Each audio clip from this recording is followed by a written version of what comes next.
They told you the world was already written, that your fate was sealed by your birth, by your circumstance, by the limits of your environment.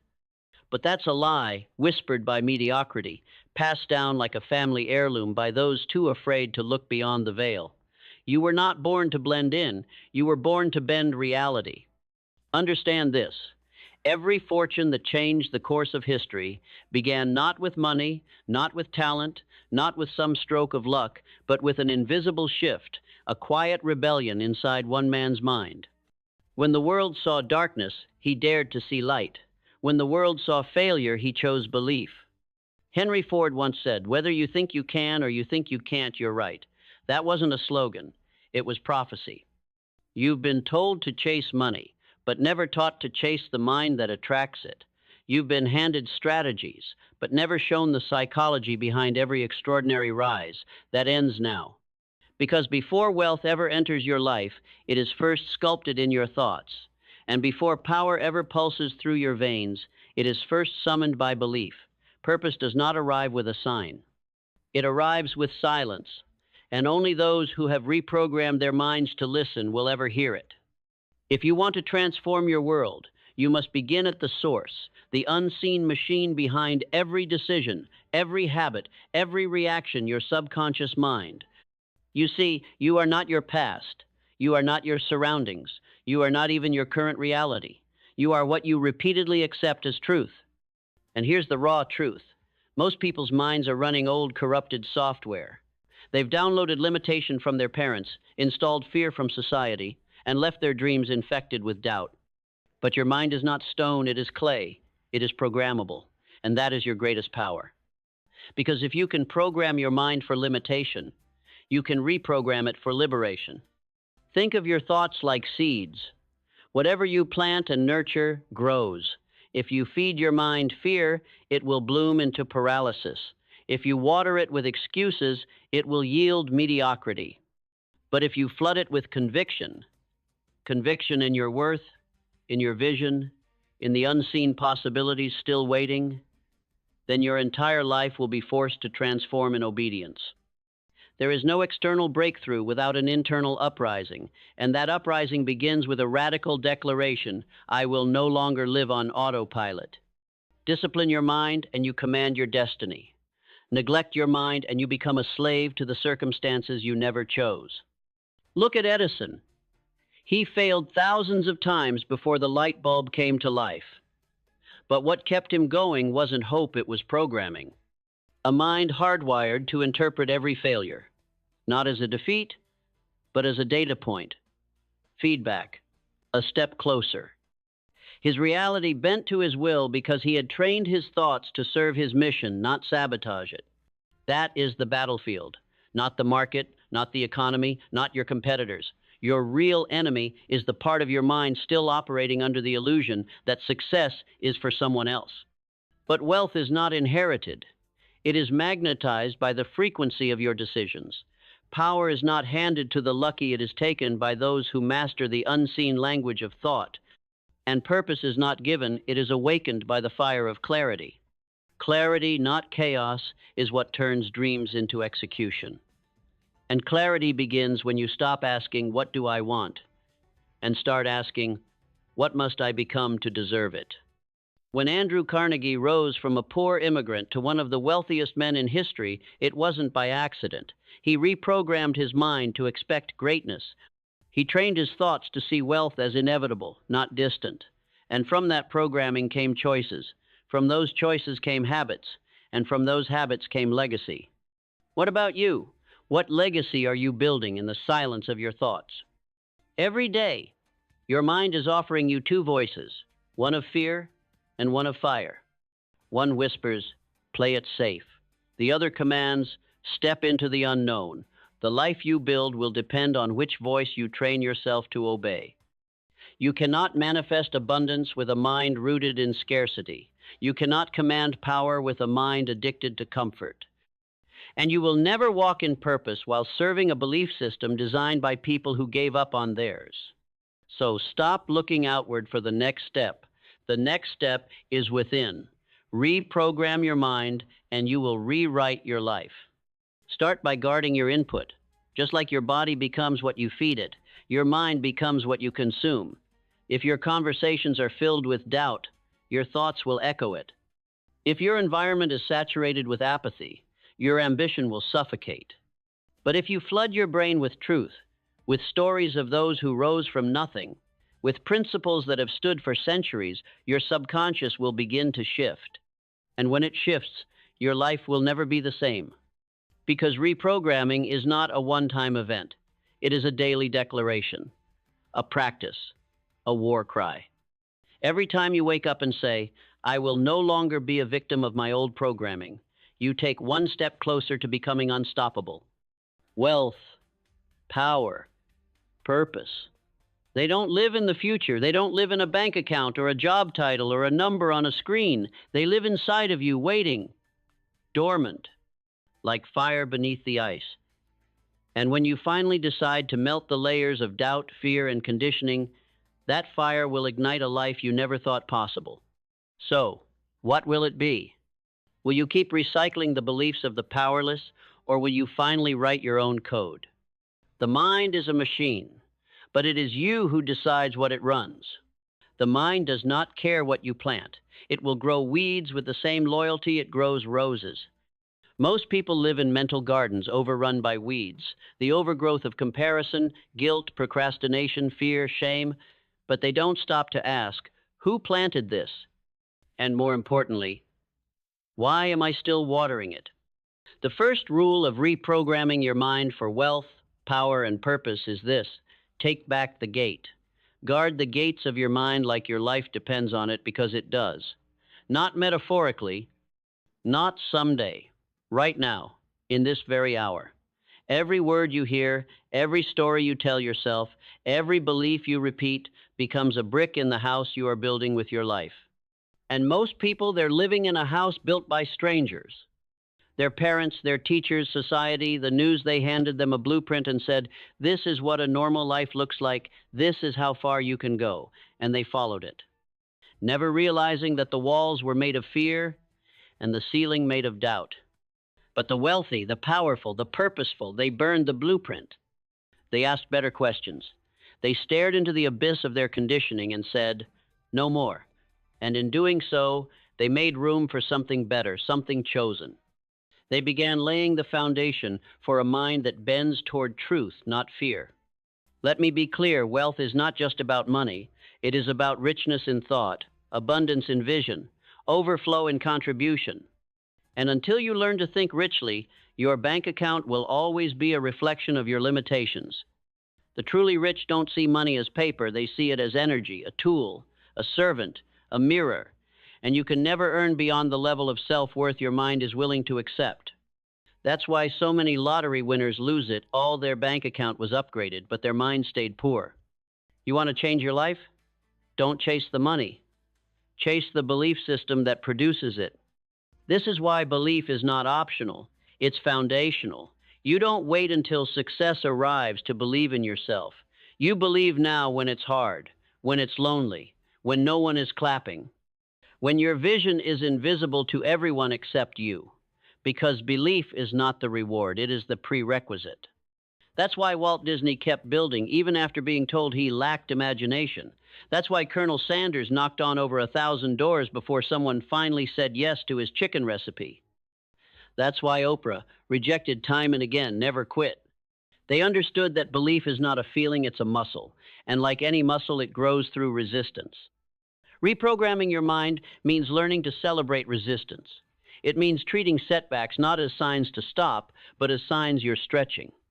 When the old programming rises up and whispers, "You can't," you smile, because that means the code is breaking. That means you're pressing against the wall. That means you are growing. But it's not enough to believe. You must see. You must visualize your life as it could be, with details so vivid it overrides the dull gray of your current reality, because your subconscious does not know the difference between imagined and real. It only knows what you feed it, what you feel, what you repeat.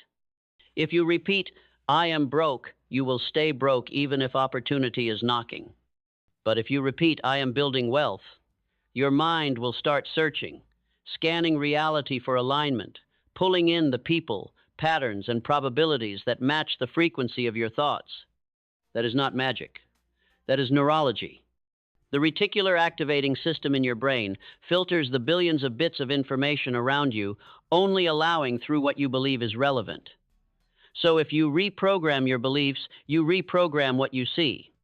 And if you reprogram what you see, you reprogram what you act on. Vision is the compass, but clarity is the path.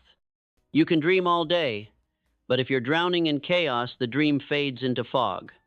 Clarity means specifics, exact numbers, concrete goals, time frames, targets. Not I want to be rich someday, but I earn $20,000 a month in value I bring to the world by solving this specific problem.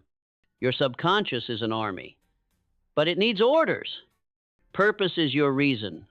Power is your decision. And discipline? Discipline is the bridge between mind and matter.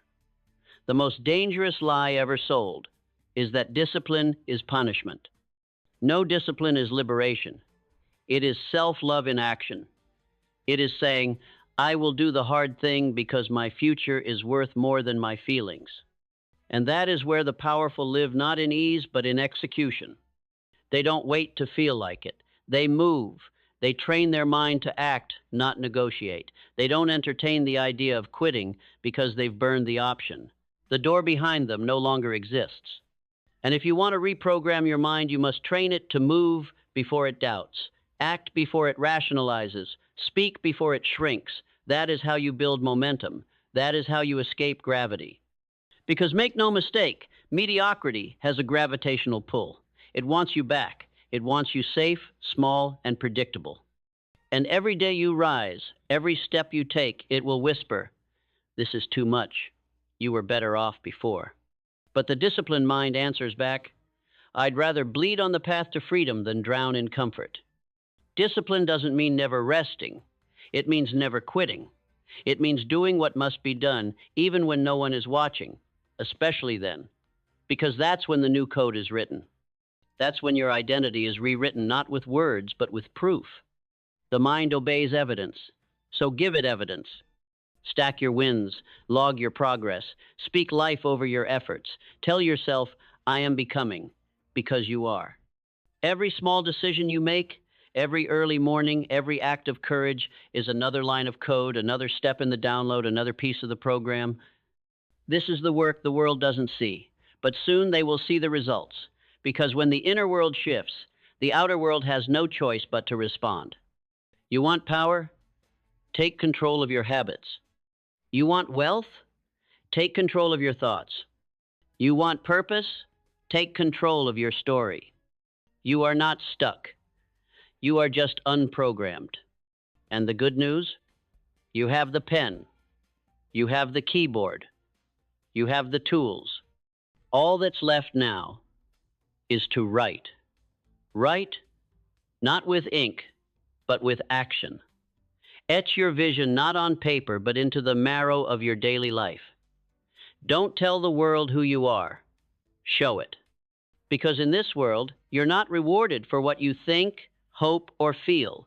You are rewarded for what you do. The world doesn't move for intention. It moves for execution. And so the question becomes, what are you executing daily? What rituals have you embedded into your mind's architecture? What behaviors have you baptized in repetition so deeply that they've become unconscious? Because here's the truth, most people never confront your habits or your true religion. You can say you believe in abundance, but if your mornings begin with procrastination and your evenings end with distractions, your rituals confess a different truth. If you say you want greatness but avoid discomfort at all costs, your life will default to convenience, not conviction. Rituals are the fingerprints of your subconscious programming. And if you want to know what you truly believe, don't look at your affirmations. Look at your routines. This is why the greats all seem obsessed, why they're up before the sun, why they repeat the same disciplines day in, day out. It's not because they're lucky or gifted or even passionate all the time. It's because they've reprogrammed their instincts. They've taken control of the first thoughts that show up in the silence. You see, mediocrity is noisy. It's filled with excuses, delays disguised as strategy, fear disguised as logic. But excellence? Excellence is quiet. It is still. It's a calm, consistent hum of forward motion. It's choosing the path no one else is willing to walk, again and again until one day the world looks up and calls you overnight success. But there are no overnight successes, only minds that never stopped evolving. And that's the next frontier: adaptability. The most powerful minds are not the ones that never fail, they're the ones that learn faster. Reprogramming your mind isn't about perfection, it's about pattern recognition. It's about seeing when your old code is reactivating and making the conscious decision to rewrite it in real time. When you catch yourself shrinking, speak expansion. When you catch yourself hesitating, move forward. When you catch yourself drifting, anchor into your mission. Because every moment of awareness is a doorway to transformation. And most people, they miss it. They drift through life on autopilot, reacting instead of responding, obeying the programming of yesterday because it's familiar, not because it's true. But not you. You are the architect now. And architects don't wait for blueprints. They create them. They chisel clarity out of chaos. They carve direction out of noise. They use failure as feedback and resistance as a mirror. And they don't get discouraged when the world doesn't understand, because they weren't building for the world's approval. They were building for something eternal. And that brings us to perhaps the most overlooked key of all: gratitude. Not the kind of gratitude you post on holidays or whisper before bed. The kind of gratitude that rewires your nervous system. The kind that shifts you from scarcity to abundance in an instant. The kind that reminds your mind, I already have power. I already have tools. I already have the ability to change. Because when you operate from gratitude, you stop chasing out of desperation. You start creating out of fullness. And that's when magic happens, not when you want more, but when you use what you have with reverence, intensity, and discipline. Gratitude trains your mind to see possibilities. It breaks the cycle of not enough. It silences the noise of comparison and turns your attention inward to your own lane, your own path, your own war. It says, I will use what I have and I will multiply it. Every seed of greatness has been planted in you already, but only gratitude waters it daily. Only gratitude says, this is enough to begin. I don't need permission. I don't need perfect. I just need to move. And as you move, as you act, as you discipline your mind to follow through, something awakens: resilience. Resilience is not brute strength. It is not the absence of pain. It is the decision to continue, especially when the pain arrives. It is the commitment to growth, no matter how many storms tear through your progress. Thomas Edison failed 10,000 times to invent the light bulb. Most people don't even try once. They wait. They prepare endlessly. They delay, searching for perfect weather. But resilience doesn't care about the forecast. It shows up in the rain. It builds in the flood. It survives the lightning. Because resilient minds don't seek ease, they seek evolution. They don't crumble when criticized. They recalibrate. They don't quit when rejected. They refine. They don't vanish when doubted. They rise. And that rising, that relentless becoming, is how purpose is revealed, not found, revealed. Purpose is not something you discover like a hidden treasure.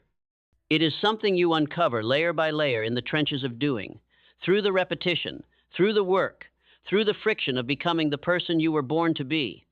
Purpose is not a luxury. It is a necessity. Because without it, your mind will drift, and a drifting mind is a dangerous one.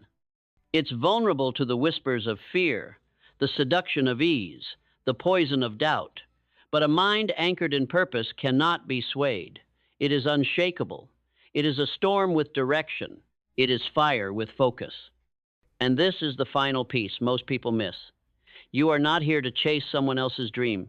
You are not here to follow someone else's path. You are here to carve, to create, to lead. And leaders are not born. They are built one thought at a time, one habit at a time, one act of defiance against the old code at a time.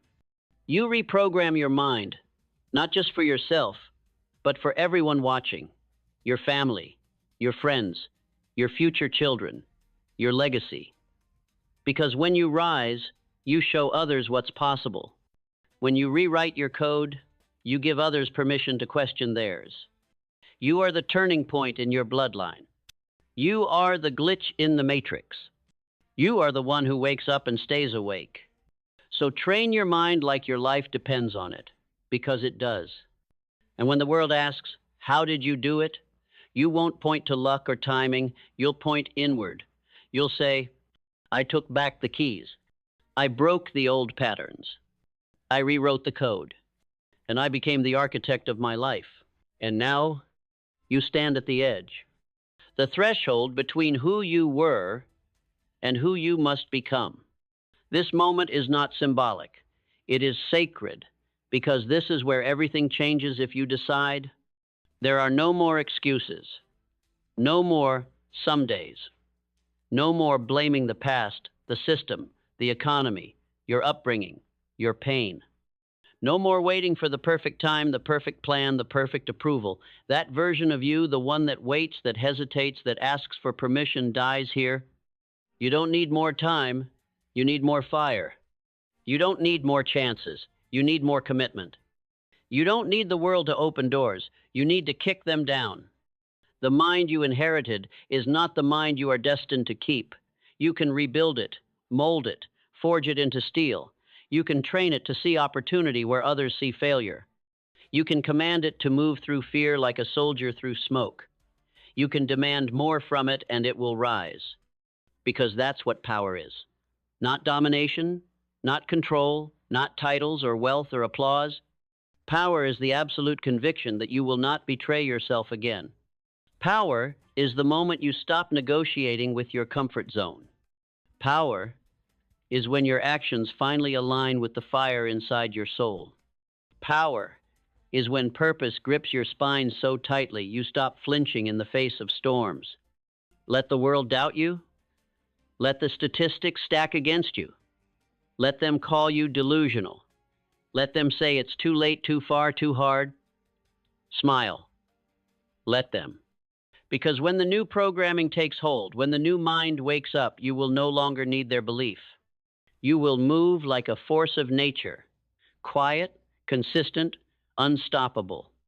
You'll start waking up with vision in your bloodstream. You'll start walking with a posture that says, I remember who I am. You'll start speaking with the authority of someone who doesn't hope to win, they expect to. That's the secret the giants of history knew. Napoleon Hill didn't write for the weak. He wrote for the ones brave enough to accept that the mind is the master and the world is its obedient servant. So take a breath. Let the past collapse behind you like a burnt bridge. Let every excuse go up in flames. Let the old you be buried in the ashes of small thinking. And from those ashes rise, reborn not in flesh, but in fire. The fire of belief, the fire of discipline, the fire of vision, the fire of purpose. Your life is not random. Your desires are not accidents. The dreams that keep you up at night were assigned to you. They are sacred blueprints etched into your being by a force higher than fear, deeper than doubt. And every time you move toward them, no matter how slowly, you honor the reason you were born. So know you're not just working on a goal. You're fulfilling a prophecy. And when it gets hard, because it will, you'll smile and say, this is the cost of becoming. And when no one claps, no one sees, no one understands, you'll whisper, I don't need a witness. I am the evidence. And when the new programming takes over, when your thoughts become weapons, and your focus becomes a laser, and your movement becomes relentless, you will look in the mirror and see not just a person, but a force. A force that cannot be bought. A force that cannot be broken. A force that cannot be stopped. You will become proof that the human spirit, once awakened, can move mountains, rewrite stories, defy systems, and resurrect legacies that were once thought lost. So rise. Not with noise, but with purpose. Not with arrogance, but with authority. Not with desperation, but with decision. From this day forward, walk as the architect of your destiny. Think as the master of your mind. Act as the embodiment of your future. And when people ask how you did it, how you turned the chaos into clarity, the struggle into strength, the doubt into destiny, just tell them the truth. I reprogrammed my mind for wealth, for power, and for purpose. And now I am becoming everything I was born to be.